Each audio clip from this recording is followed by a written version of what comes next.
అన్నయ్య అన్నావంటే ఎదురవన, అన్నిపై ఉన్నావంటే నిగరవన, కలలే కన్నావంటే నిజమై ముందుకి రానా, కలతై ఉన్నావంటే కథనవన.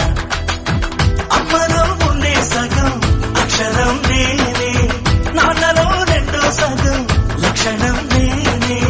అమ్మ తోడు నాన్న తోడు అన్ని నీకు అన్నే చూడు, చెల్లిపోని బంధమే. అన్నయ్య అన్నావంటే ఎదురవన, అన్నిపై ఉన్నావంటే నిగరవన, కలలే కన్నావంటే నిజమై ముందుకి రానా, కలతై ఉన్నావంటే కథనవన.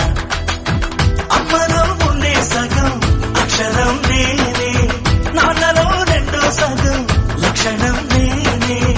అమ్మ తోడు నాన్న తోడు అన్ని నీకు అన్నే చూడు, చెల్లిపోని బంధమే.